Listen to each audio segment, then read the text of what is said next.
Okay, well, this is normally where there's like a comedy sketch, right? Well, it's not always funny. It's not always a sketch. But anyway, we normally do like a parody thing right about now, but... well, let me put it this way. I didn't write a sketch this week. I just could not be fucked. It's not like any of you listening really care, no. I don't know why you're all tuning in, but I bet you'd like the show just to begin. And after 148 of these things, that it's funny is quite rare. Yeah, it gets so tiring, it gets so late. The blank page is laughing in my face. I can't think of a single joke. I'm simply just one single bloke. No writing stuff, no backup plan. I really am just one man. And what is it you bastards want from me? After all, this show is free. Yeah, the show is free. Yeah, yeah, yeah.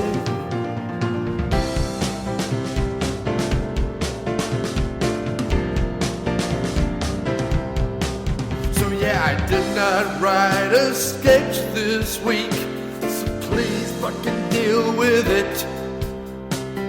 Maybe some of you like the silly words and names that I've said in the past.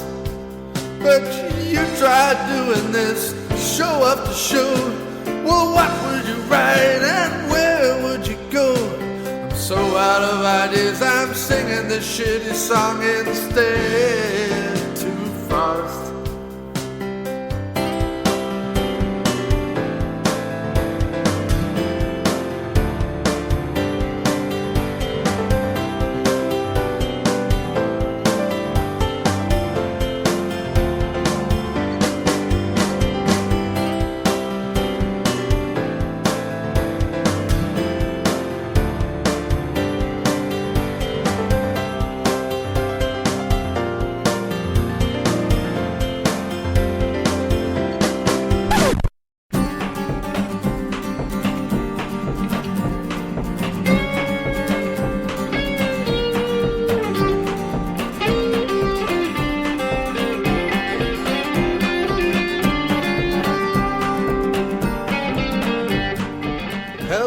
Welcome to yet another episode of the After Movie Diner, and it's my sincerest thrill to have this gentleman back in the mildly warm seat opposite me here in the After Movie Diner, and that is my brother from another mother, the legend in vaping that is Mr. Moses Porn. Hello, sir.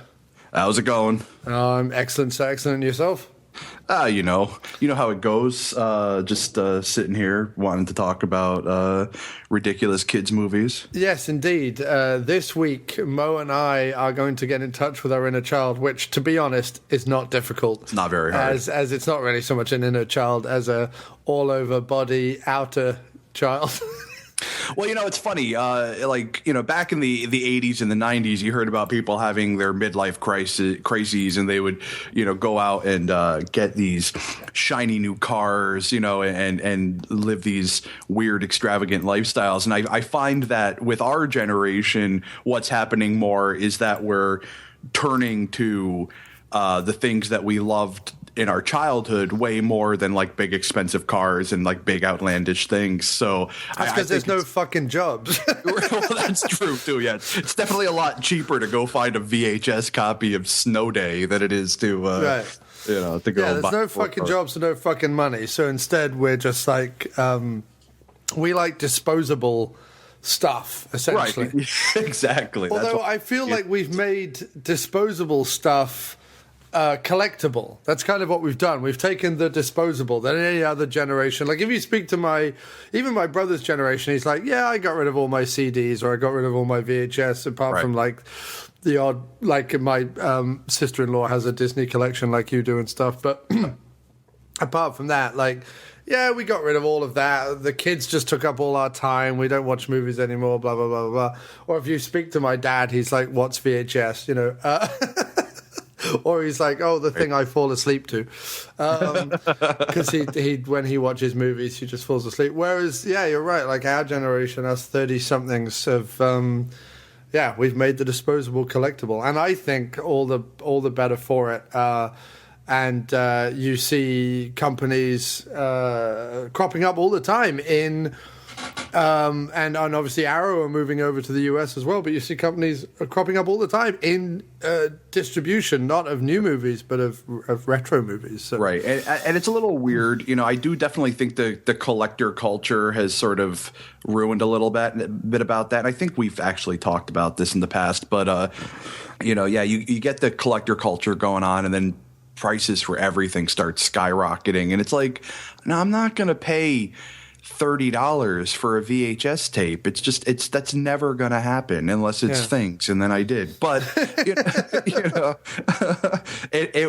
there are a very, very select handful of tapes that I'd be willing to spend more than $3 for. Right. Of course. Yeah. No, I mean, and you're in a specific subsection of collectors all on your own, because obviously you collect a now dead medium, but vinyl made a heroic comeback and is still going strong, and VHS has had some documentaries and stuff made about it, so I'm thanked in one of them. Yes, well, indeed, as well you should be, sir. As well you should be. Well, it sucks because when I first started kind of breaking onto the scene. Breaking onto the scene.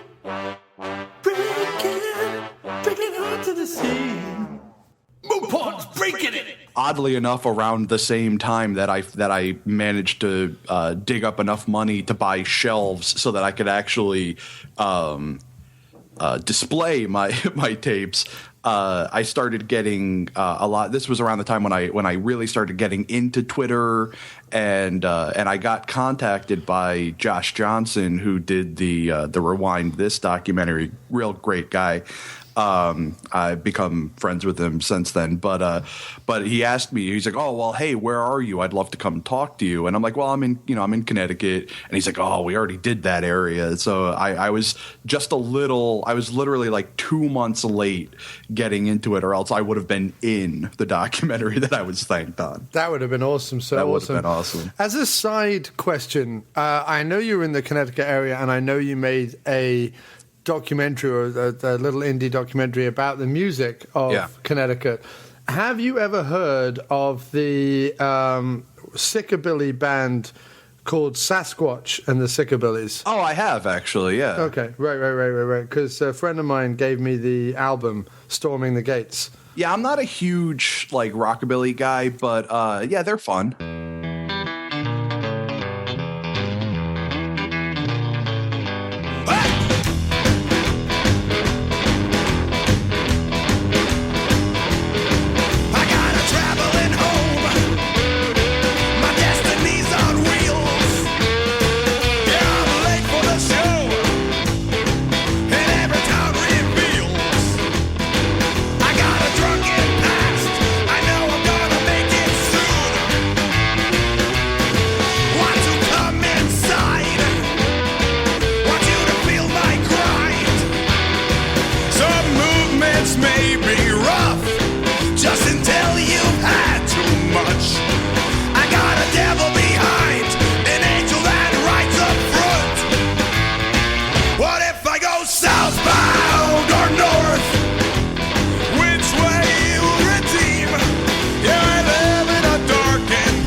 No, I thought they were fun. I hear that he does mad shit on stage, he does. sets He's fires really to crazy, his pubes and stuff.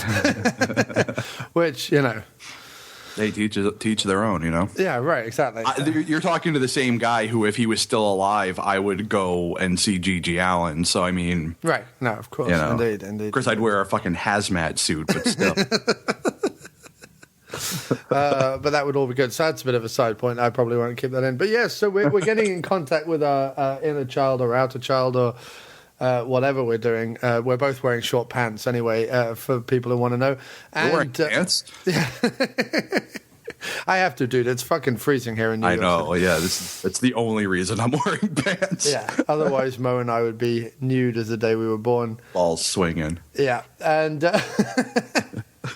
we're going to be covering from 1995 the Stephen Brill directed, Judd Apatow scripted Heavyweights, which stars Ben Stiller, amongst other people, basically doing a precursor to the role he would then also play in Dodgeball. Dodgeball, right? Yeah. He has a couple of films where he's basically playing this exact same character. But I think as much as I love the ridiculousness of Dodgeball, I think he does a much better version of it in this. It's more surreal in this. It really is surreal. It's more just what on earth is going on and where on earth does this performance fit in all of this stuff. And then the other one we're doing is the Nickelodeon produced, Chris Koch directed 2000 movie, Snow Day, which has a plethora of big name cameos, not least of all, of course, the delightful and delicious Pam Grier. And for all you keeping count, that mention of Pam Grier came at 8 minutes and 30 seconds into the show. I was actually timing in my head to see how long it would take you to mention that Pam Grier was in that. It's actually one of the big reasons why I picked the film, because I'm like, you know what? He's gonna love that Pam Grier shows up, and just sort of out of nowhere too. Oh right, it's totally one of her adrift in the 90s what the fuck roles. You know what I mean? Right. But it's such a great movie though. Well, I don't know which one we want to talk about first, but does it matter? No. We can go right into Heavyweights. My only point was going to be that. Obviously, that Snow Day is a cameo-heavy film. It is. We have Pam Grier, Chevy Chase, of course, the oft-maligned Chevy Chase, doing another one of his, tedious everyman roles. I'm like, Chevy Chase is anything but an everyman. Can we at least give him something more exciting to do? Right. Gene Smart, Chris Elliott, of course, as the Snow Plowman, and a bunch of other stuff, which we will get onto. Right. Not least of all, of course, is Iggy Pop, which was Iggy Pop quite possibly my favorite scene in all of Snow Day was Iggy Pop playing very, very bland, middle of the road swing music at a amateur ice rink. It's pretty fantastic. Yeah. So that's actually the one cameo that makes the most sense, because he already had a relationship with Nickelodeon because of The Adventures of Pete and Pete. Right. Okay. I don't know that show, but Scott Toomey did mention it. In fact, we can go over to our comments on the website, which people have been doing very quickly. Comments on the website.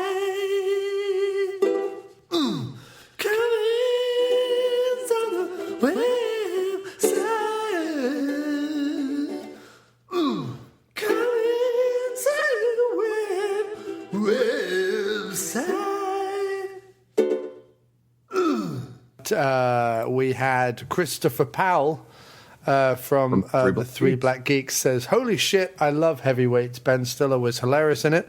Goonies still ranks high on live-action kids films. I got a soft spot for Harriet the Spy as well." Have you seen Harriet the Spy? Yeah. I'm actually a pretty big Michelle Trachtenberg fan, so I've seen. As odd of a thing as that is to say, I actually am. No, not at all. I actually completely and utterly get that. Yeah, well, I mean, it makes way more sense that I'm a fan of her now, right? but yeah, no, Harriet the Spy. No, I didn't take it to be a sick pedophile. But yeah, no. She was fantastic in Harriet the Spy. That's a really fun kids flick. That one easily would have fit into today's. Sure. Well, we can always do Harriet the Spy and Blank Check as a follow up. Yeah. Well, because that was my comment on there, is that I'm really, really a big fan of Blank Check, as silly and stupid of a movie as it is. Right. But that's another one. Like, because that's like every kid's dream. You know, you're just some guy, you know, doesn't want to deal with you, so he writes you a check. You fill it out for $1 million or whatever it is, and you get it. Right. That's insane. Well, it's like Brewster's Millions or any of those like wish fulfillment movies. Everyone would love to be able to do that. And then on the Facebook page, Mark Burns writes, The Goonies and the Monster Squad. Do those two count? I think they count. They count. Absolutely. Yeah. Damn right. Yeah. In fact, I just picked up the Monster Squad Blue a few months ago, and it's a delightful collection. See, I think of Monster Squad and the Goonies as like kids' adventure films. Right. Yeah, a bit different than what we're talking about. Yeah, which is a little different from where we are, because these are just sort of like kid comedies, you know. But yeah, I mean, one's an out-and-out camp movie. I mean, one stands next to Meatballs quite successfully in terms of classic camp movies, and then Snow Day. I mean, Snow Day sort of feels more like a TV movie in the sense that it is just take the concept of a snow day and then stuff happens. There's a slight romantic through line, but it's basically kind of skit after skit after skit. Yeah, basically. It's a set piece after set piece. Right. And then, But I mean, very pleasingly and very well done. I'm just, you know, it's not as necessarily as satisfying as something like Heavyweights, which has a more sort of recognizable formula. And that was always the big problem with Nickelodeon films too, is that they tended, at least in the 90s, they tended to feel that way, like they were more just like really long television shows.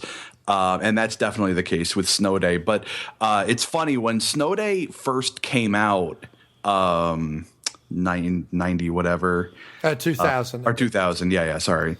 I was already kind of too old to give a shit about that sort of movie, you know, because I hadn't quite fallen back into the nostalgia thing.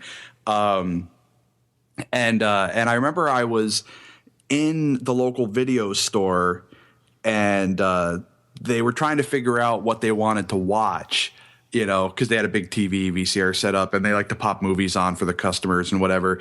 And one of the guys goes, "Well, let's put on Snow Day," and everybody was like, "Yeah, Snow Day," you know. And I'm like, "Really? Like, really?" You know. And then so they popped it on, and I was in the habit, as I think a lot of us movie obsessive types were, of spending entire days, you know, at the local video shop. And so I'm there, and the movie's playing, and I start kind of paying attention to it, and then I kind of walk over to their little lounge section. I just sat down. I just watched the whole movie. I'm like, wow, that was surprisingly good.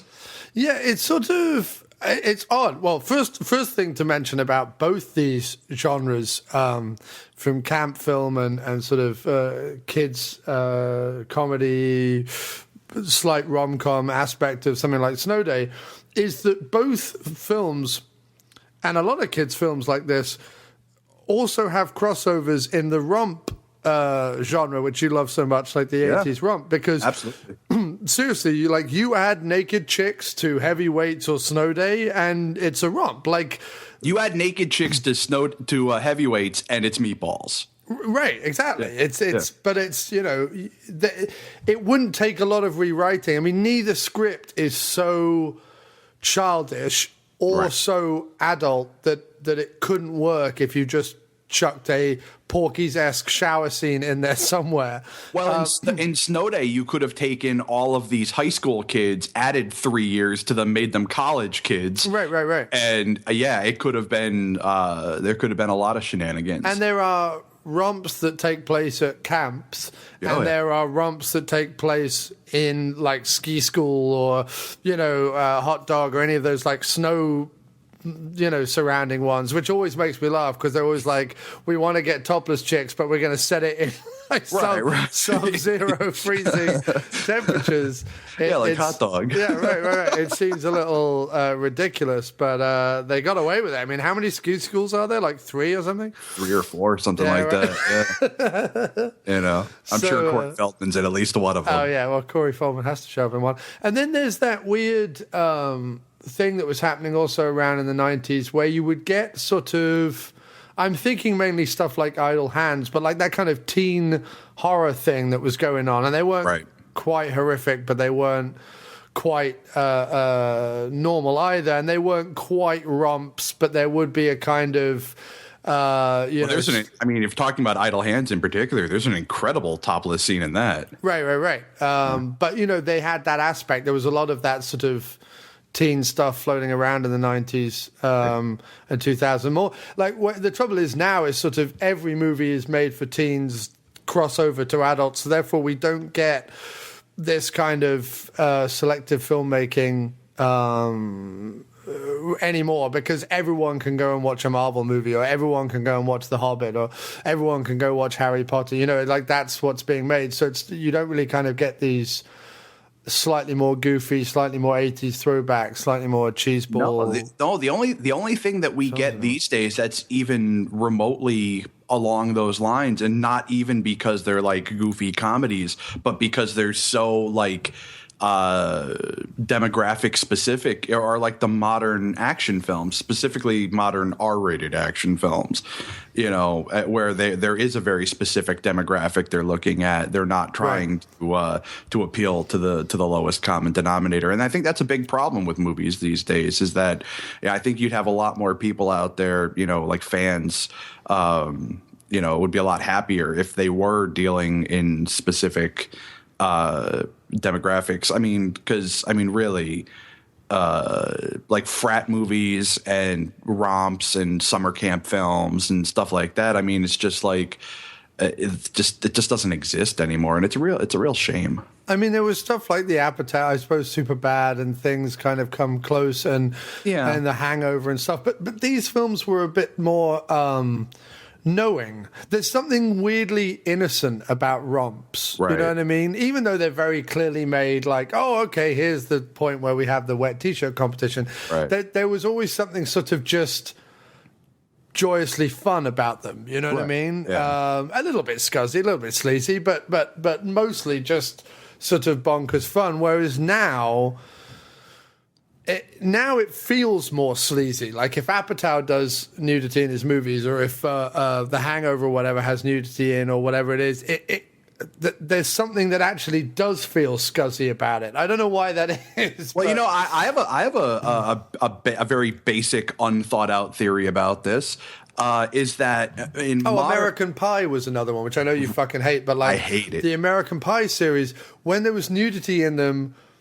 First of all, when there was nudity in them, they were borderline, and this is what Apatow does as well, they were borderline porn actresses doing the nudity, or topless models, or glamour models, or whatever.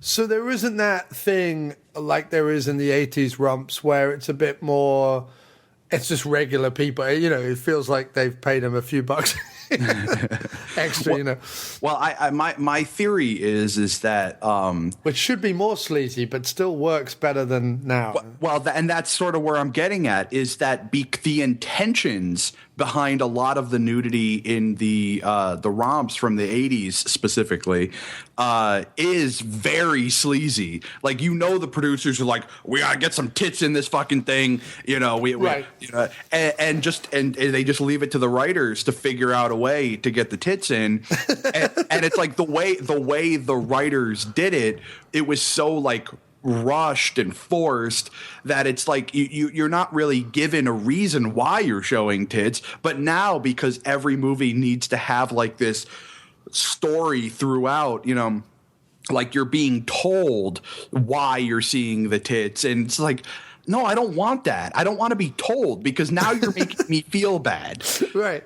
I don't know why, because it was clearly more sleazy in the 80s the way it was done. Absolutely. And the fact that Apatow hires either porn actresses and or glamour models is sort of slightly more respectable, because that's what they do anyway. Like, that's their job, and they're being paid now big Hollywood bucks to do it as opposed to porn bucks to do it. But it's not like in the 60s when they just hired a hippie with and paid her with pot. Right. This isn't like the 80s, like where I said there was like, let's just get some tits, and then they went down Hollywood Boulevard and picked up whatever 15-year-old was looking for, work in Hollywood, who just got off the turnip truck, Right.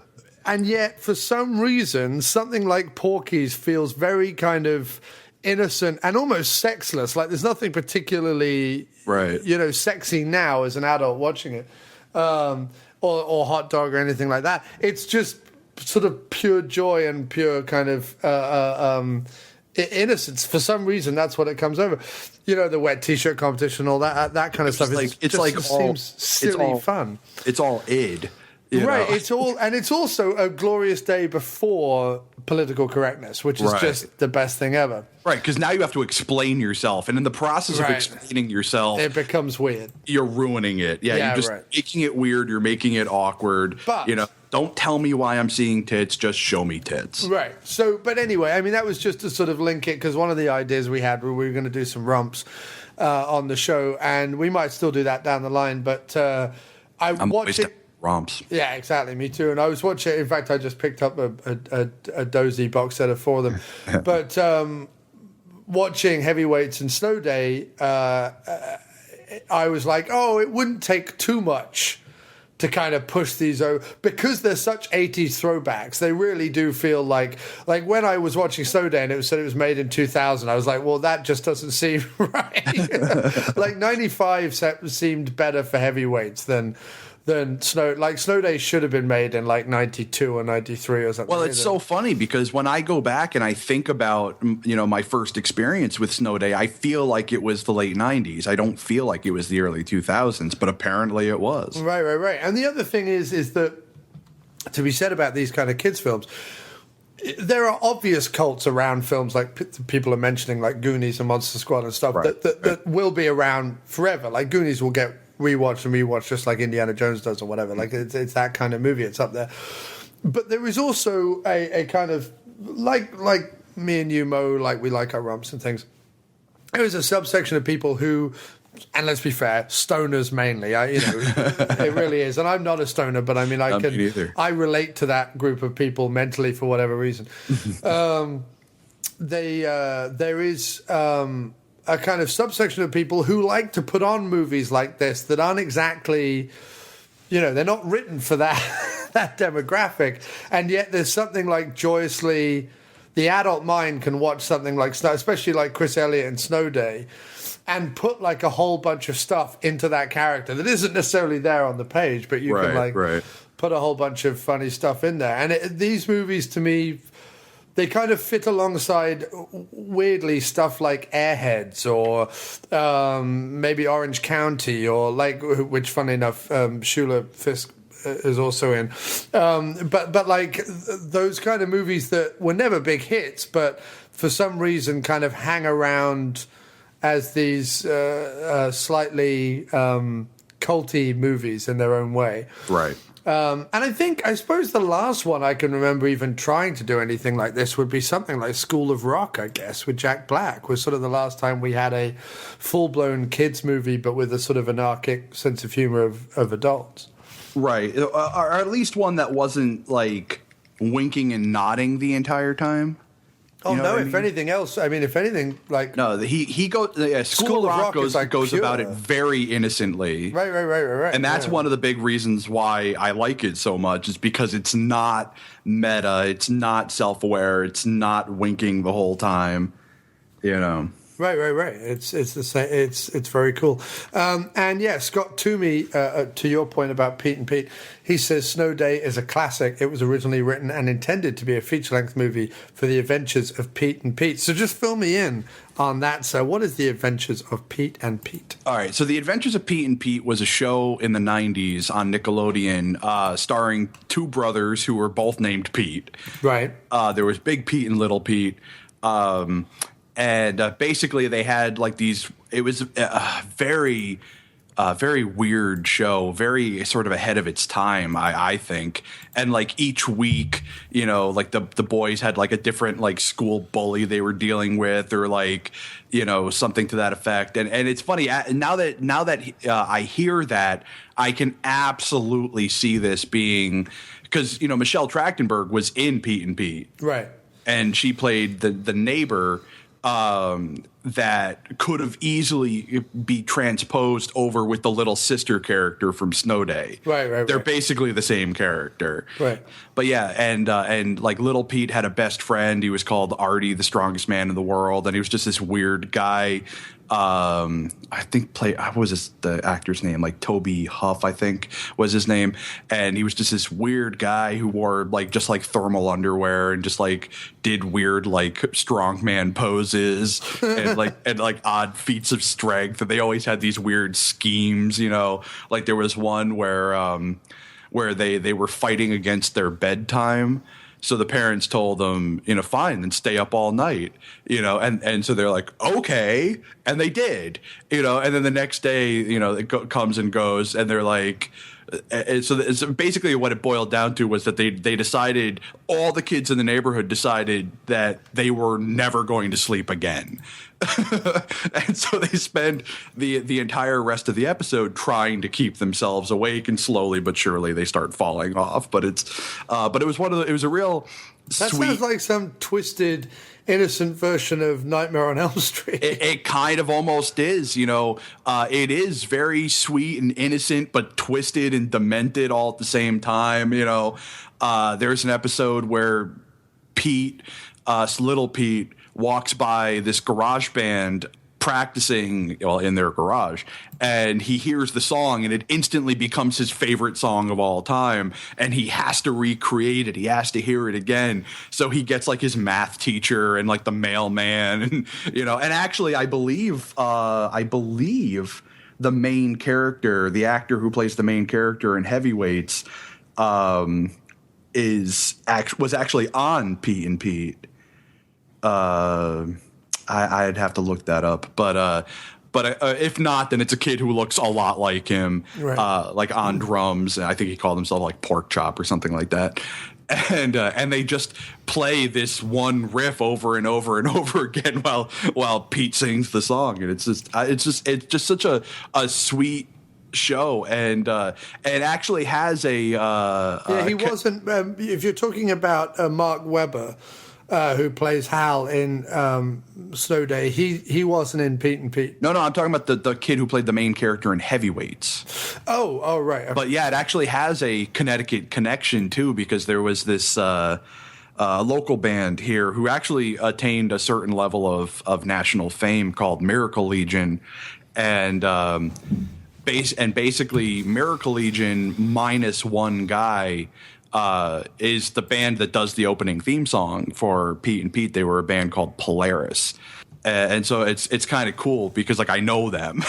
Right. Like actually the guy who wasn't in Polaris actually worked at the video shop that I used to go to all the time. So it was kind of neat little connection there. Yeah, the guy from Heavyweights who plays Gerald Garner, whose name is Aaron Schwartz, he was in The Adventures of Pete and Pete. There you go. So let's go on to Heavyweights then.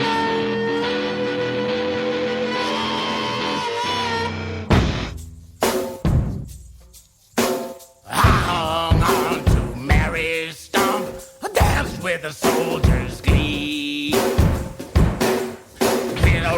No, not Heavy Tom Waits, like Heavyweights, but Heavyweights the movie.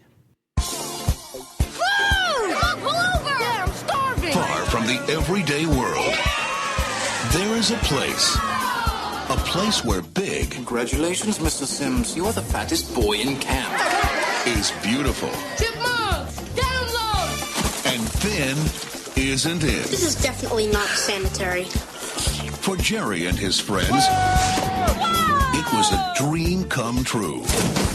Until the new owner... That is out of here, mister! Oh, no. Turned it into a nightmare. Lunch has been canceled today due to lack of hustle. Now, after 6 weeks of frustration... Then we're gonna climb that 1,000-foot rock face over there. Starvation. There isn't a gummy bear left in this entire camp. And humiliation. Nice swing, you fat tubbo. Everyone having fun? Jerry's out to do something far more important than lose a few pounds. I have a plan. He's out to gain respect. What is going on? You can't kidnap the owner of a camp! Welcome to the annual Apache Relay. We're as good as anybody. And it's about time we started acting that way. Take them down, Cappy. Walt Disney Pictures presents a comedy for every kid. Tell me the artist and title, please. Cher? Da Vinci's Mona Lisa. Tired of taking it. I'm so slow. It would have been cool to go fast. And ready to dish it out. Heavyweights. So let's go on to Heavyweights then. So Heavyweights, as I said, written by Judd Apatow and Stephen Brill, directed by Stephen Brill. Stephen Brill, for people who don't know, big friend of Adam Sandler's and went on to make Little Nicky, Mr. Deeds, and most recently Walk of Shame. He also, though, was one of the geniuses behind the Mighty Ducks franchise. So it's not all bad. Let's not. So yeah, he's done some stuff, but I mean, you can see he's a fairly sort of regular, standard teenage comedy kind of director, and does that kind of stuff fairly adequately. And it's a movie about a kid who gets duped to go into a fat camp. Or a summer camp where the main people are going to be overweight kids, which appears to be all fun and jolly and whatever, and indeed would be if when they got there they didn't find out that the present owners, played by none other than Ben Stiller's parents, Jerry Stiller and Ann Mira, they have had to sell the camp because they haven't been able to afford it to none other than Ben Stiller, who is this insane. Was a fat kid and is now this sort of insane sort of body beautiful expert who's trying to do all these insane things to get these kids to lose weight. But he's really just sort of an evil, vicious, slightly double personality kind of weirdo, very akin to his role in Dodgeball. And It's all about how the kids kind of sort of make it their own eventually. Like they kind of figure out where they belong. It's for a movie about called Heavyweights about a fat camp. There aren't a lot of overt fat jokes. If anything, it's on the side of the fat kids, which is what's great. Exactly. That's the best thing about Heavyweights is that it's not. There's no like fat bashing at all in it. I mean, except as part of the comedy, right? But I mean, but it's not it's great because it turns into it starts off as like this pretty standard summer camp film, but then almost kind of turns into this great revenge film, right. where they're being punished by the by the maniacal Ben Stiller character and they get it over on him, and it's great. I love it. I think it's just a fun film. I keep saying the word fun, but there's so few words that work. It's Apatow's Freaks and Geeks era. In fact, Paul Feig, who would obviously direct a lot of Freaks and Geeks, shows up here as one of the camp counselors, the ex-fat guy, which is a great joke because.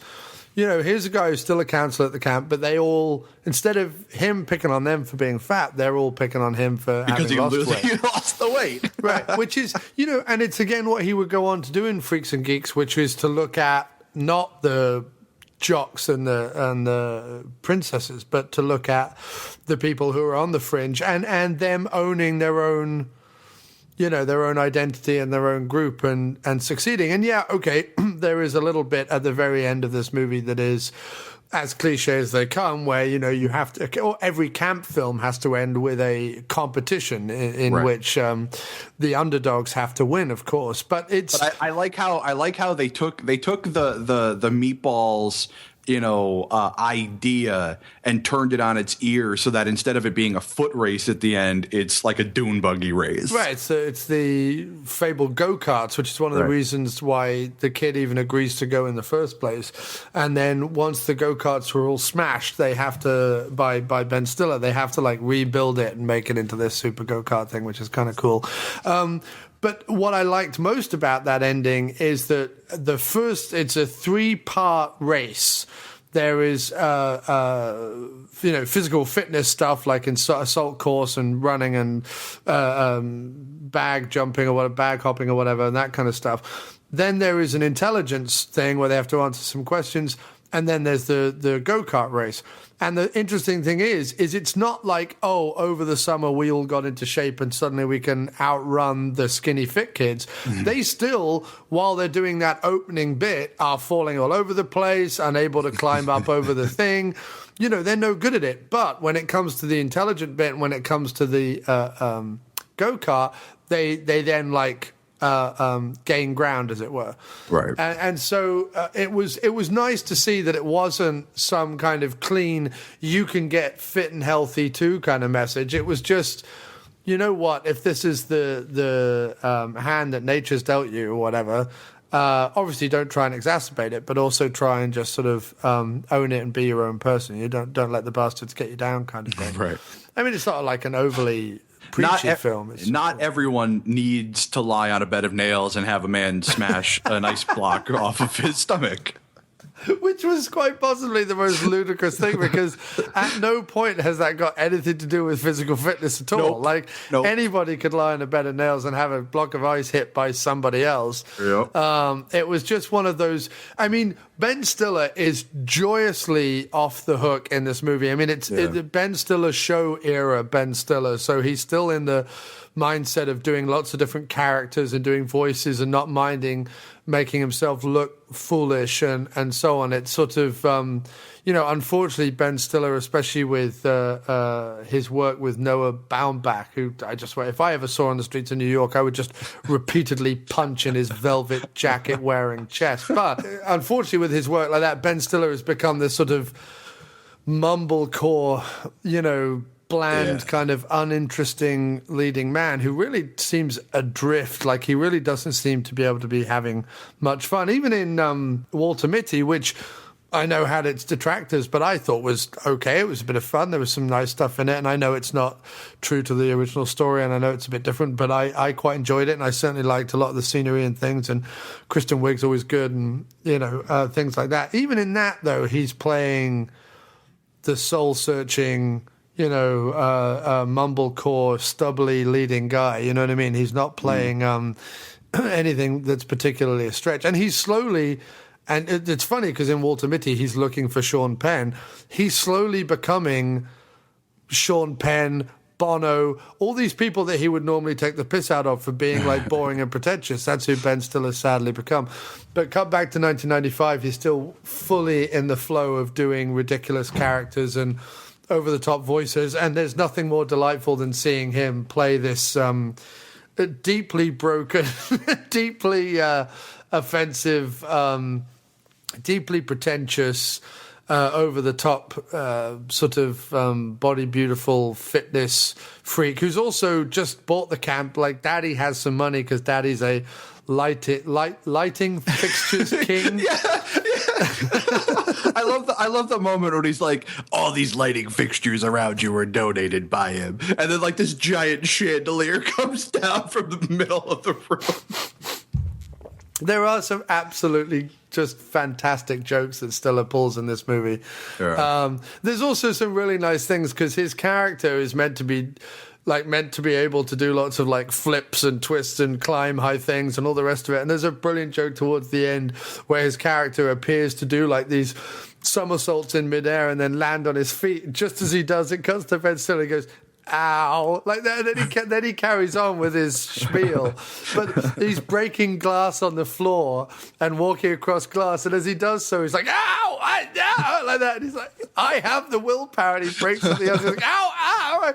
It's just really, really well done. I really liked it. There's a lot of really good physical humor in this. Yeah. He's hilarious in it. And out of the two movies, I have to say Heavyweights was by far my favorite. Yeah, it's the better of the two.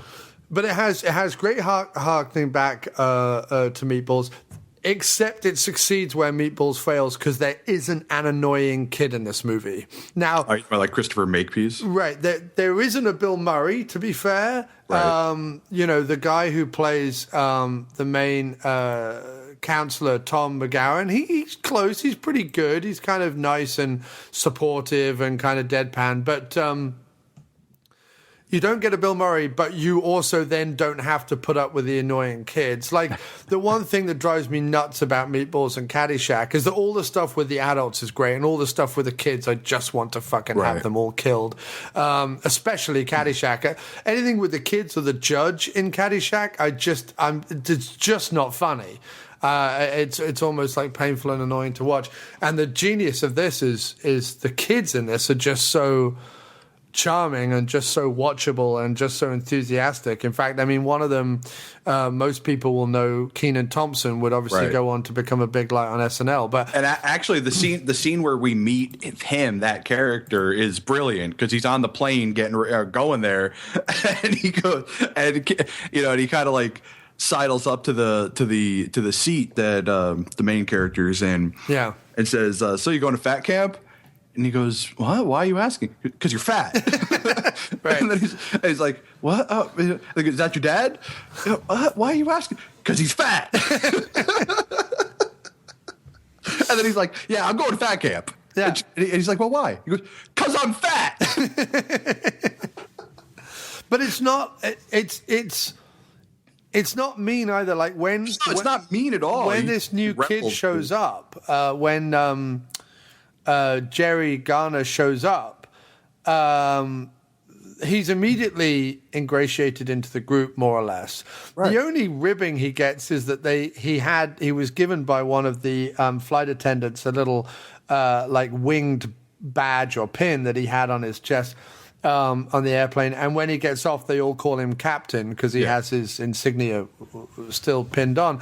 But I mean, that becomes a term of respect and endearment, and they all work together. Nobody, like, there's no overt bullies apart from obviously Ben Stiller and his ridiculous team of counselors. One of whom is the deliciously over the top Lars. Played by Tom Hodges, who's just incredible. Absolutely amazing. Really love him in the movie. Just some great cameos. You've got Alan Covert, who obviously is one of the Adam Sandler camp, so probably comes through Stephen Brill. But he plays like a joyously kind of scruffy cameraman because the other thing that Ben Stiller's trying to do is make this. He's trying to make like an infomercial type thing, right? And I love whenever there's the scenes where like he starts to do something and he's like, the camera's not on. Yeah. I'm not even filming. And he's like, "Are you filming now?" It's like, "Are you rolling?" And he goes, Speed. He goes, "Does that mean you're rolling?" And he goes, "Yes, that means I'm rolling." And then he immediately goes into hi like that. And he has all the kids force applaud him. And it's the best scene because you see that they've been sneaking in junk food and candy and stuff into the camp via this guy, one of the guy's brothers on the outside. And there's this brilliant scene where they all line up to be like, this is weeks and weeks after Ben Stiller's been apparently depriving them of food and making them do ridiculous exercises, and they're all heavier than when they first came into the camp. Because they've been sneaking in like burgers. I love how it builds up too. He's like, right. "Okay, lost a little weight. That's fine." It's like, "Okay, you put on a little weight. What? Okay, you're 9 pounds over." And then like he finally just flips the thing over. "Get off my scale." Get off. But it's I mean, I really enjoyed this one. I really did, and this would definitely be one that I would revisit. And I try to watch this once a year. Yeah, the nice thing about it is like I say, Ben Stiller is such a cartoonish villain that it isn't really mean-spirited. It's just completely over the top. Right. And then there's nothing really. Anyone who's mean-spirited kind of gets the comeuppance. And the message at the end, or the ending, basically is like, just be your own person and do your own thing and make the best of what you've got, kind of thing. It's a surprisingly positive film. Right. And I love that Tom McGowan gets to walk away with the hot redhead. Yeah. Hello. Yeah. Who is that Leia? Yeah, Leia Lale. When you were doing like any like research on this, did you happen to take a good look at the picture for the front cover, like the cover art for the film? Yeah, they changed it, didn't they? It went from just being regular kids dressed in regular clothes to they changed them all over to camp gear. Right. But they also, it's probably one of the worst Photoshop jobs I've ever seen, because it seems pretty obvious that the kids who were posing for that picture weren't the actors involved. Right. You know, because all of their heads are Photoshopped on. Right.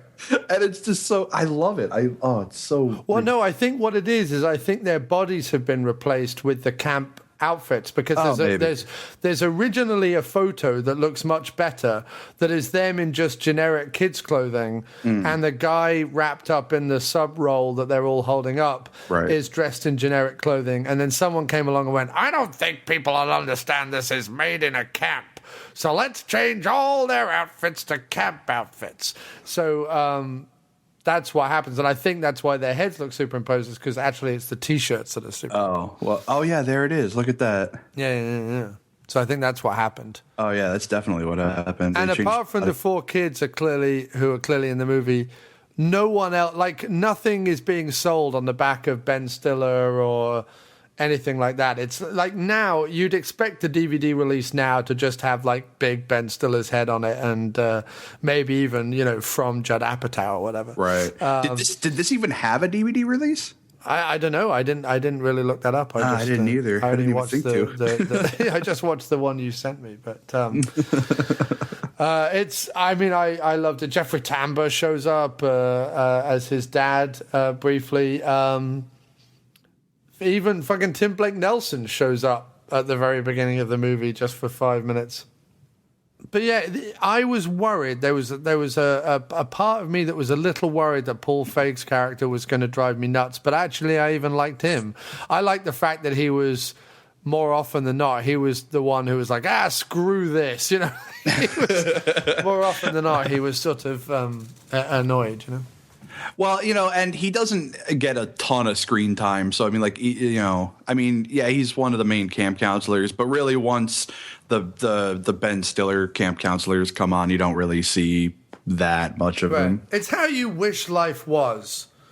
I mean, life, I don't mean like zany camp counselors. I mean, you kind of wish people felt about each other more like these kids and everyone felt about each other. You know what I mean? It's true.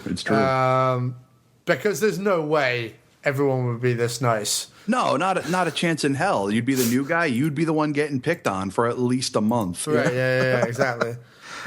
Oh, it's your first time here? You're fucked. Yeah, right, exactly. And it would just be the worst summer you could possibly imagine. Right. What is the movie Kidco? Because Jeff Kerman just said that's his favorite. Kidco? That one I'm not familiar with. I wonder if that's newer. From 1984. Oh, really? Okay. Yeah, kids who live on a horse ranch decide to sell the excess manure as fertilizer, but their new company soon comes under fire from the state tax board. Okay. No, I've never even heard of this. Okay. Well, there we go. Jeff Kerman says Kidco. Way to go, Jeff. Way to go, Jeff. Now sit back down and shut the fuck up.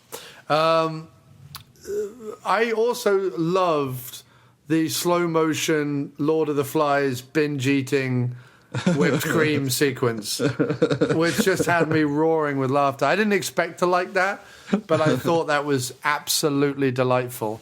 Well, it's so funny how, shit in this film that you would expect to hate, it just doesn't work out that way at all. You just find it so endearing, Yeah. Because it's basically just it's just these kids who are so self-aware, are self appreciative or whatever you would want to say. They are who they are. They understand who they are, and they don't really care. Right. I mean, especially the guy who's the lead guy who gets he gets kicked out of camp, but his dad is a lawyer and gets himself put back in. Right. The Hispanic kid. Yeah, the kid from the Mighty Ducks. He's amazing. Like, he just doesn't, like you say, he knows who he is and he just doesn't care. He's like, right. He's proud. He's almost like the fattest kid in camp or whatever. He doesn't give a fuck. And yeah, I mean, and getting back to that slow motion binging scene, that's the sort of shit that I can only do in private. I have to be home alone, I'm like, yeah, sure, maybe I'll try to to mix up this Coca-Cola and Hershey syrup and right, and see what comes of it. I know what comes of it. Yeah, but that's also it's a great turning point in the movie, because instead of it the next day, they're all like, right, we're gonna get fit. The next day, they're just like, well, we're not going to binge quite that much. Yeah, they just go, yeah, let's not do that again, Yeah, the idea of a food hangover, it's great. Right. So yeah, I loved the movie, and I thought it was a lot of fun. I gave it 4 out of 5 on Letterboxd. So yeah, I think it's awesome. And, yeah, 4 out of 5 is about right. I mean, I would put it, apart from the Bill Murray factor, I would put it above Meatballs, which I think is pretty damn high in the whole the whole scheme of things. Yeah, I mean, it's not quite Splits, but what is? Nothing is Splits. Nothing. And don't ever give Splits a 3-star rating. No. Or I will make a video and yell at you. Mo will make a video. Yeah. It has a woman doing a splits on the cover. It's a sideways cover. It's amazing. And this person above me. Yeah, this person above you who enjoyed the movie. I called them out. Yeah, they enjoyed the movie, but I'm an asshole. So yeah, I think it was hilarious. But no, I give this 4 out of 5. I think it's pretty good. And like I say, a couple of nudges in one way or the other, and you could have a romp out of this with no problem. Absolutely. So yeah, good times. And then we'll move on to Snow Day.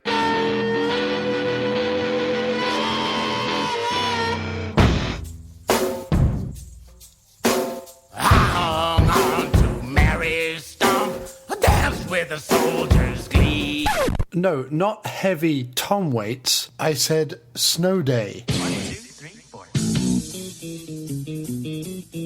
With last night's record snowfall taking everyone by surprise, it seems the entire area has ground to a halt. Roads are blocked, businesses are shut down, and listen carefully, schools are officially closed for a snow day. Yay! Snow day, snow day, snow day! No school, no school, no school! On a day when anything can happen. Hi, Hal. Hey, look out! Everything will. Principal Weaver! Catch! Oh, no. But there's one man who can ruin it all. Snowplow man. Each snowflake marks a snow day that I single-handedly plowed into oblivion. He's got to be stopped. Today.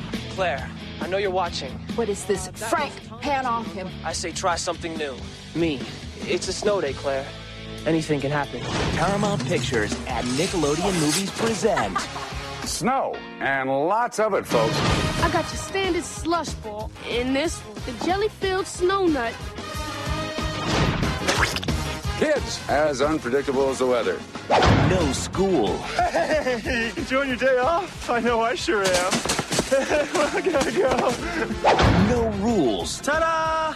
You made this for me? Why? It's your favorite animal, a whale. But I like zebras. Huh? No problem. You've stolen your last snow day from us. Oh, now I'm scared. Chevy Chase. Chris Elliott. Snow Day. I'm going to ask my friends here to give me just a little push. I said a little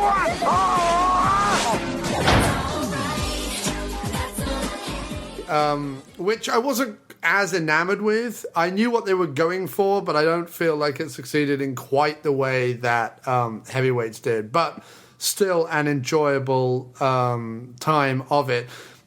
Without coming across as hugely crass. Emmanuel Shakiri is her name. What's her name?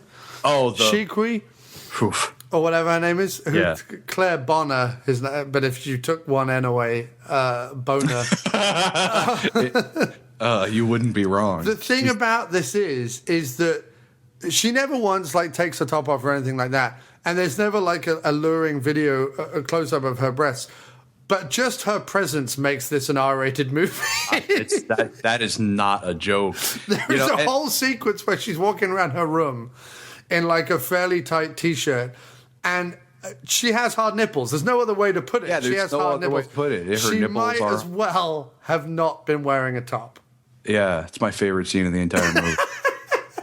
There's also, they go, oh, well, yeah, she's really into diving. So she has to spend a lot of time in swimwear. And it's just, because she looks like a 25-year-old hottie amongst, the rest of them who look sort of 14, 15. Yeah. And it's just, it was, because I know she's meant to be in high school. She's meant to be, 17, 18, something like that. Yeah. In the movie. But it's funny, though. In 2000, she was 22, so I don't feel so bad about... No, but it's you don't see anything, but it's borderline... It's so close. Racy. I would have taken one look at that outfit she's wearing in her bedroom, which is like a midriff revealing, short, almost 80s style tear-off T-shirt, with then a pair of buttock-hugging tracksuit pants like you only see in an Olivia Newton-John music video. Or a Jamie Lee Curtis 80s movie. Yeah. I would have... Needless to say, I paid a lot more attention to Snow Day. Right. I would have taken one look at that as a producer and gone, come on, guys. That's the thing that I never understood. It's how I understand not wanting to embarrass the girl or whatever, but as the director, you're sitting there staring at it, you wouldn't think to yourself, maybe we should put a thicker bra on her, right? Or just maybe a top that fits. Yeah, it's just. The thing is, right? She's a little too sexy for a quote unquote kids film. She's meant to be the object of this. He's not really a dorky kid. He's just not a jock. He's just a regular dude, regular schmo kid. He has this crush on this girl. Snow Day comes around. He's going to make it his duty on Snow Day to get with her, right? Because she's just broken up. Anything can happen on Snow Day, right? Because she's broken up with her jock boyfriend. Yeah. But she's plainly too hot. She is. Let's say she's a 9.5, and he's a 5. Right. But it's not just that she's too hot for him. She's too hot to be in this movie.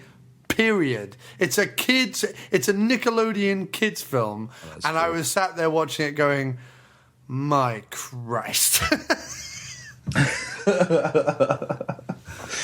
You're not kidding. Yeah. So anyway, that aside, we get a wonderful lineup of cameos as we went through earlier: Chevy Chase, Pam Grier, Iggy Pop.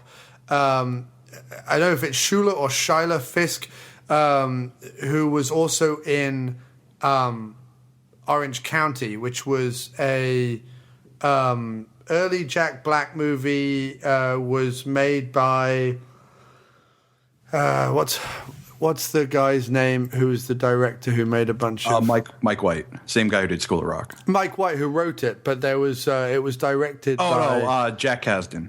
That's it, who's done a bunch of those comedies as well. And you'll also notice, although she doesn't have a speaking part, the kind of table of hot girls that Emmanuel Chiriki, sure, don't know how you pronounce her last name, hangs out with. One of them is future Scream Queen Catherine Isabel, and the other one, I think, is it Carly Pope, who would also show up in Orange County as well as like she's the token dumb hot one in Orange County as well in that thing, and so she's round the table as well, especially when Charlotte Fisk sits down to talk to her. To talk to Emmanuel and convince her to come to the ice rink. She sat there giving her, the stink eye. And Catherine Isabel gets, I think, one line. Catherine Isabel playing the sarcastic-faced, confused hot chick. Aren't they all? Aren't they all?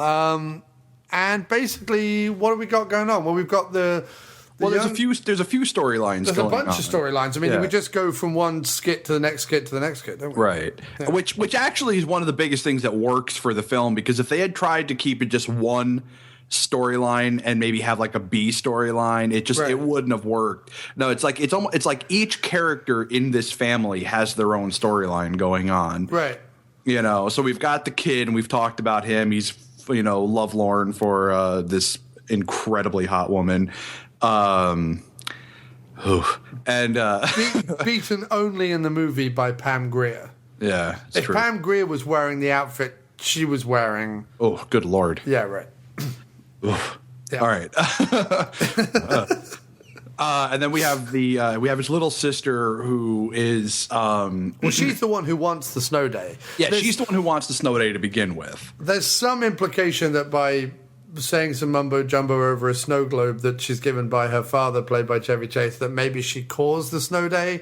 Well, I also like the fact that they do actually give some scientific credence as to why the snow day actually happens. They're not trying to strictly imply that because this idiot said some words over a globe. Right. But there's a certain magical implication, or sort of wish fulfillment, I guess. It's magical to her. Right. Which is fine. Right. Because she's a little kid. Yeah. So it's her and her two friends, one of which is I can never remember his name. Josh Peck, is that his name? Yeah, Josh Peck. Yeah. Yeah, who would later go on to be in that Drake and Josh show, and then he did The Whackness, and he's still acting, and he's gotten better. He's really annoying as Wayne the Pain, but maybe that's what he's supposed to be, because he is Wayne the Pain after all. Right. So they're having this sort of struggle with the snowplow man, who is played brilliantly by Chris Elliott. Yeah, it's one of Chris Elliott's grubby, filthy toothed madman kind of character that he would play in a lot of the Farley Brothers movies and things like right.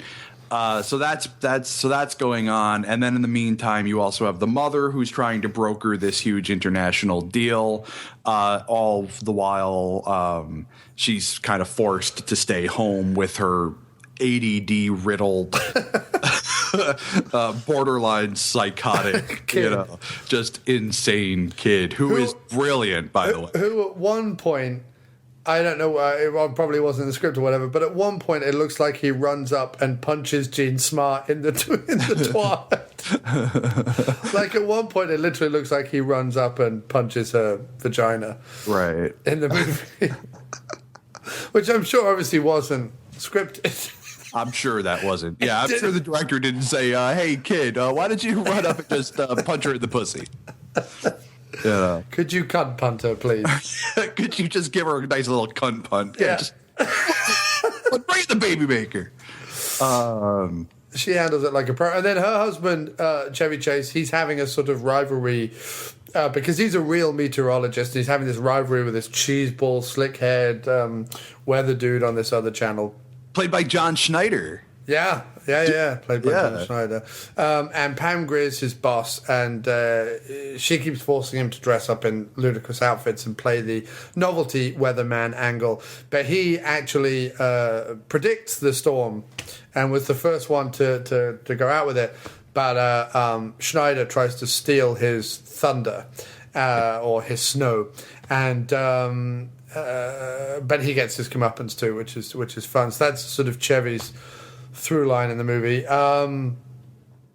The younger girl kid also has these there's this nice thing about brothers and sisters because they have these toys that are like limited edition action figures. Right. And it's fair to say that when the brother was a little younger, him and his younger sister played together as these characters. And on this snow day, because he's now grown up and he's interested in chicks and blah, blah, blah, he's off chasing tail. She's been left alone to kind of take on the mantle of this hero. It's kind of actually the nice, like the most poignant little through line of the movie, you know. And, you know, and he says, because the kid learns, the male kid learns something throughout the day. At the end of the day, I think the last words he says to his sister is, "Hey, what are you up to tomorrow?" You know, on the idea that he might hang out with her and play with her or whatever. Right. Which is kind of cool. Yeah, no, it's good to see. I always you know, like the storyline of the brother sister character who hate each other, it gets really old.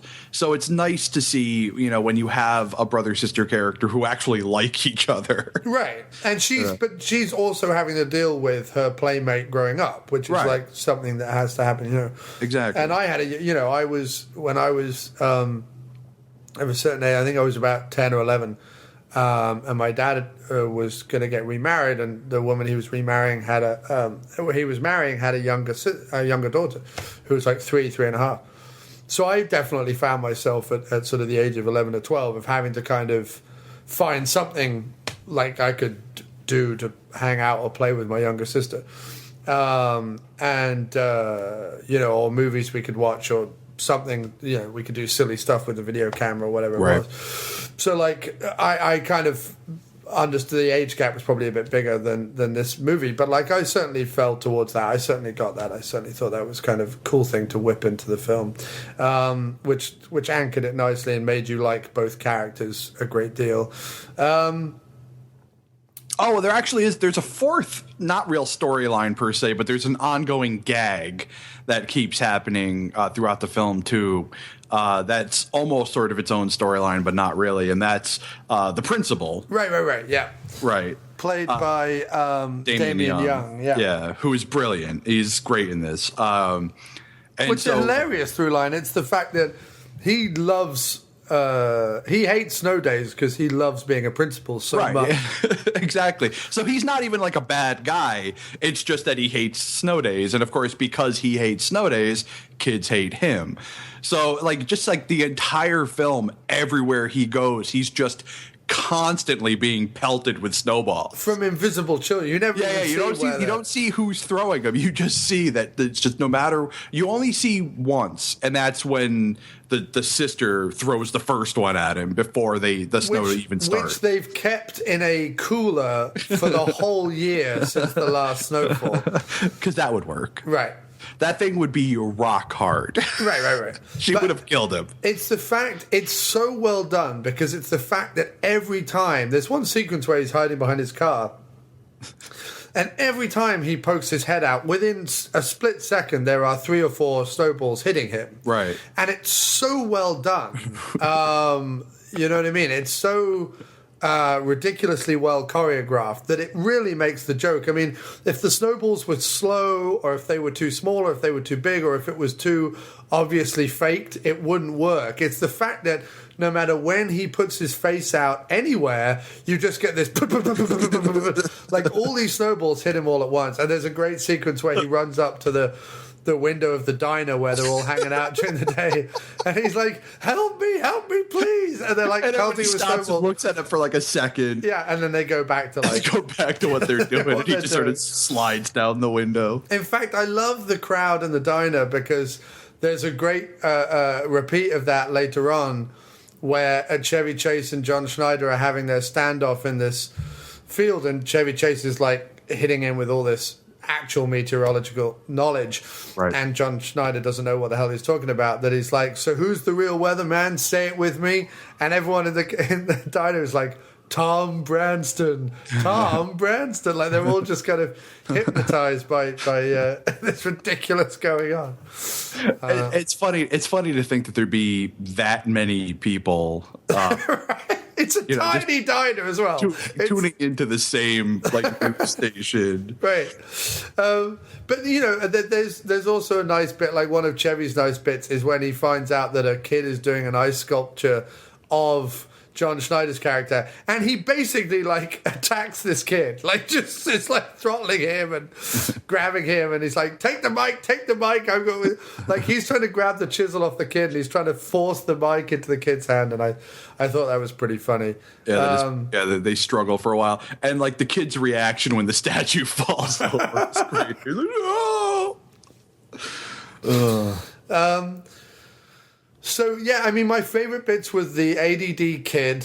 That was hilarious, especially when he showed up just painted blue in his pants. And he just the thing I love about that kid is because that's a bit that's so easy to do wrong. Right. Either the writing's wrong or you get the wrong kid. But everything just worked out for this. You got the perfect kid who had just the right balance of obnoxious ADD and just utter sweetheart, Yeah.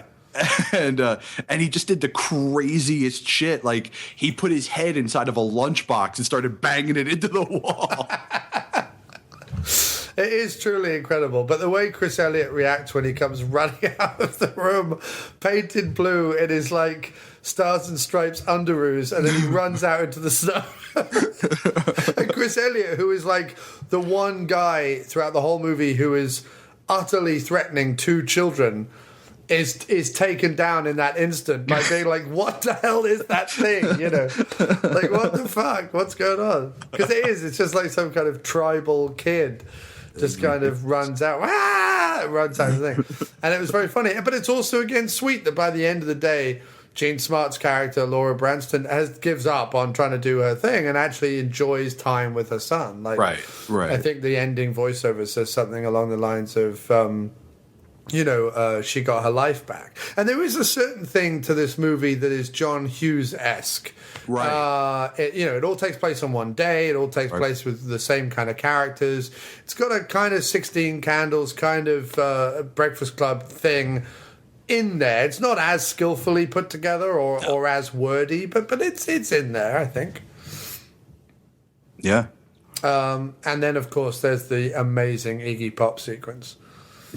I'm trying to think of how she lures him out of the booth. She tells him that in the bathroom someone's written, I forget the name of his favorite singer. That's what I was trying to think of the guy's name. Al Martino bites the big one. Oh, Al Martino, that's it, yeah. So Al Martino, who's this kind of crooner, this kind of Gene Autry type crooner.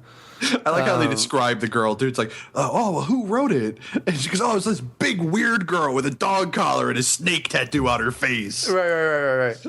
But he is this weird character in this cardigan playing this old crooner stuff with a neck brace on for some reason. That's never explained. That's the best shit when you have these little detail stuff and nobody ever explains it to you. But it's great though, because when they actually do a pretty good job of explaining why they hate him playing music so much, whereas they show the kid skating and he falls asleep while he's skating, right. and just hits the wall and flops right over. That was so well done. That was so, and no one comments on it. He just falls asleep while skating, skates right off the rink, hits the fence, goes completely 180 over the fence. Done beautifully. Such a great pratfall and a genuine gut laugh when that happened. I mean, it is the most criminal underuse of Pam Grier ever. Absolutely. In any film ever. But the fact that she's in it is a bit genius. Yeah, I mean, well, she's just, I mean, 'cause wasn't this at the point in her career where she was sort of wanting to get away from film anyway? Don't I recall something like that where there was a point in her career where she had done? No, this was the point of the film where she couldn't get. She just couldn't get work. She just couldn't get fucking arrested for having no money. I mean, she does Snow Day, Fortress 2, Slow Burn, 3 a.m. Jesus. Love the Heart. Oh, Slow Burn is Wilder, which I've seen with her and Rutger Hauer, and it is awful. How a movie with her and Rutger Hauer is not the greatest movie ever, I've no idea. But it is really, really bad. She's in a movie called 3 a.m. with Michelle Rodriguez and Danny Glover. Looks a bit like a big sort of ensemble cast kind of, 3 a.m. in the morning. Like one of those kind of doesn't really have a plot kind of movies. She does Love the Hard Way with Adrian Brody. And then she does Ghost of Mars. Bones, The Adventures of Pluto Nash. I mean, it's not a good period in her career at all. Because it wouldn't be till 2004 that she starts on the L Word, which was sort of her comeback. Right. And then she does Smallville, and then she does like bit parts in Larry Crown and Man with the Iron Fist and some other stuff. So then she sort of starts back in on it. But no, it's a bleak period. When she gets, she really couldn't get arrested to do any decent movie at all, unfortunately. That's a real shame. Yeah, well, the last two good things she did was Holy Smoke and In Too Deep, which she's in. But everything after Holy Smoke is kind of awful, except Snow Day. But like I say, she doesn't have much of a role. And Ghost of Mars, which I think she's really good in, but nobody likes that movie but me. Which one? Ghosts of Mars. Oh, yeah, no. I remember seeing it once and not caring for it, and I never watched it again. I mean, it has Pam Grier and Jason Statham. If I don't like it, it's sort of... you know what I mean? But no, that one that I watched, Wilder, with her and Rutger Hauer, I was like, come on, guys. Come on, give me something. Give me anything to hang my hat on here. And it was... How is a movie with her and Rutger Hauer not the greatest film ever? Just that doesn't make any sense to me. Thus proving that the writing can kill anything. Oh, yeah, no, completely. It really, really can. It really, really can. And, I put a status up the other day on Facebook, but, I was watching Wrath of Khan again, and the thing that's amazing about that is that, there are effects, and there is a battle, but without any of that script and without any of that acting and without any of that build-up, that ending is a damp script. It's only amazing because of the people involved and because of the script. Because it's not a battle of it's a slow tactical when we see the ship be fire. Yeah, it's the battle of words and things that's going on. Right, exactly. It's not a first-person shooter. It's a game of chess. Right, exactly. Yeah. In a fairly badly rendered meteor storm, or electrical cloud or whatever. Right. But it is, with that soundtrack, with that direction, with that script, with those actors, it's one of the most thrilling climax sequences. And there's no CGI, there's no big fucking aliens, there's no, crazy one-liners from Iron Man. It's just, it is what it is, and it's so well done. And so many movies could really, really learn that to, pay off your ending, you need to have a really strong script, characters, and all the rest of it, Right. Well, I mean, I think most films could take a lesson or two from fucking Wrath of Khan. Right.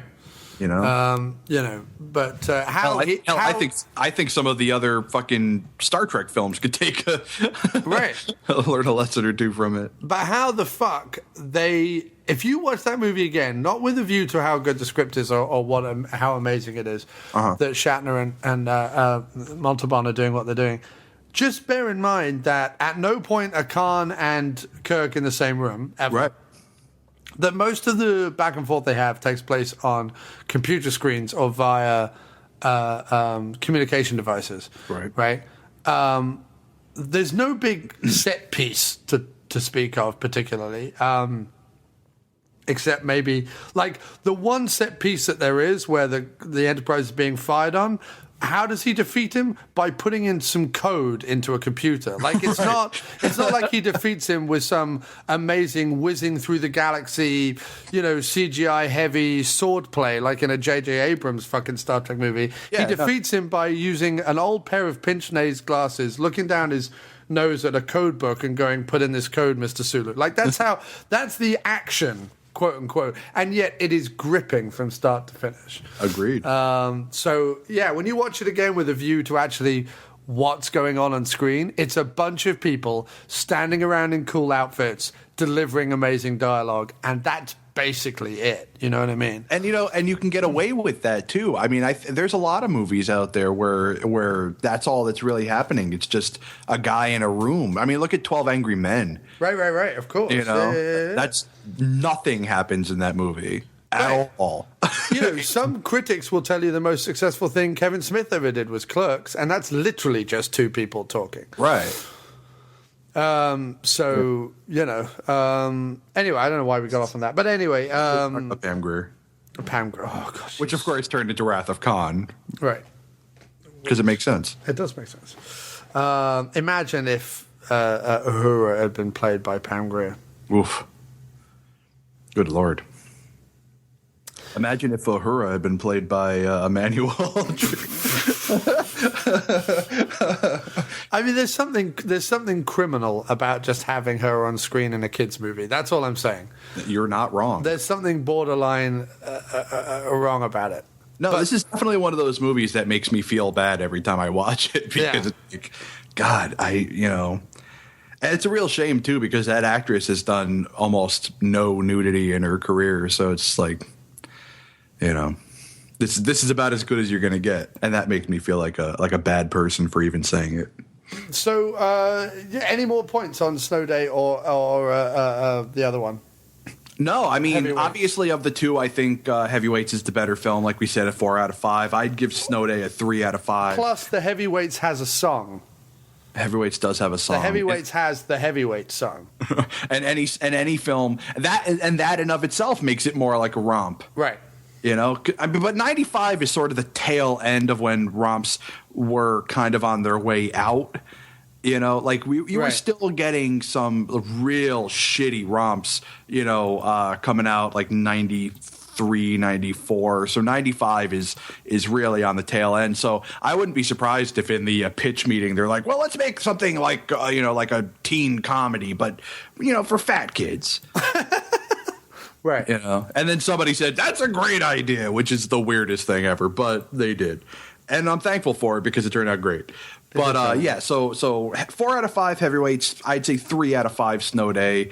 I think Snow Day keeps you engaged. It's a good movie. A lot of great little detail shit. Like, hell, you even pointed out shit to me that I didn't even fucking notice, and I've seen the movie a million times. So nice. No, I enjoyed it. I watched them both with a keen eye, and I didn't dislike either of them. It's just Snow Day's a 3 out of 5, and Heavyweights is a 4 out of 5. Right, and and if we're talking about like the Bosch rating system, a 3 out of 5 is as good as you can get. Right, but Bosch is wrong. He is wrong about everything. Most everything, except he does watch a lot of envious. I'm envious of how much like B-grade action stuff he watches. You should see his room. It's a closet, basically. I mean, it's the smallest bedroom I've ever seen in my life, and it is packed to the gills. And I haven't been there in a very long time, but I guarantee you it is way worse now. It just packed with just like VHS and DVD copies of just... It's all straight to video action. Oh God, that's like my dream. And like the box set of like Showgirls. That's like my dream. So that would be amazing. But I look on his comeuppance reviews all the time to get ideas for Dr. Action and things. I think it was his suggestion that we watched America USA or whatever it was called. Or what's it called? Action USA? Action USA, I think, is... Yeah. Which is by far one of the greatest movies I've ever seen. So that was a pleasure. But, sir, I think we're done. I think that was fantastic, and I enjoyed that a lot. Thank you. You're welcome. Now get the fuck out of my face. Right, guys, let's sing the inspiring Camp Hope song. What do you say? Ah, come on, here we go. Camp Hope, we sing to thee. Come on, guys, sing the greatest camp in history. A place for boys all safe. Tim, that song's boring. Sing something cool. You want to hear something cool? Okay, cats, let's rock it.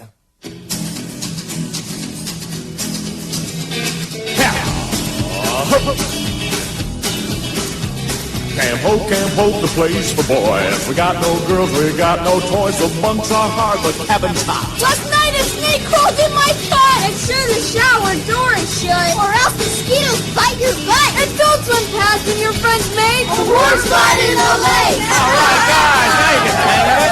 Come on! Camp Hope, please give us food. We're starved and in a rotten mood, but still we're hanging with our friends, so we hope summer never ends. All right, sounds good. Here we go. Here's a tip that you should try. If people laugh when you walk by, just walk right up and proudly say, hey, back off, Jack, I'm a heavyweight. Back off, Jack, we're all heavyweight. All right, guys, hang with us here. My name is Pat. And I'm your Julie. You know I'm Tim. And I am Kenny the cameraman. Stop that stupid song. You call that music? I know you think you're all rock stars, but here's an Oompa song from Ross about my favorite Camp Hope job, the day that I hopped in the blob. And just to make it very clear, I was not scared of that big deer. And although Tony is not here, I still enjoy Camp Hope. Thanks, Lars. That's great. All right, guys, you ready to take it home? Let's rock! Camp Hope, we all have fun, and now our time is almost up. But we'll come back again next year because our friends will all be here. And here's a tip that you should try. If people laugh when you walk by, just walk right up and proudly state, back off, Jack! I'm a heavyweight! All right, guys, that sounds great, yeah! What do you say? We got a bunch of heavyweights here. Are you guys heavyweights? I said, are you guys heavyweights? Jerry, are you a heavyweight? All right, Jerry. Now the rest of you guys, are you all heavyweights? Constance, what do you say? Are we all heavyweights? All right, Pat, are you a heavyweight? I'm a heavyweight. There's Julie. Are you a heavyweight? Lars, are you a heavyweight? I'm a heavyweight. All right, Kenny the cameraman, are you a heavyweight? Yes, I'm a heavyweight. All right, we're all heavyweights. Now, Lars, you think you're going to come back next year? I don't know, Tim. I live very far away. Well, we'll fly you in. And Kenny the cameraman, you think you can make it back? I might be able to work something out. Oh, that'll be nice. That'll be very nice of you. What do you think, guys? Does Camp Hope rule? Pat, did you hurt yourself with the blob? Yeah, I tore my rotator cuff. Good afternoon. I know what you're thinking. Another guy hawking healing crystals door to door. Well, I don't like to call them crystals. I like to call them transformational facilitators. Perhaps...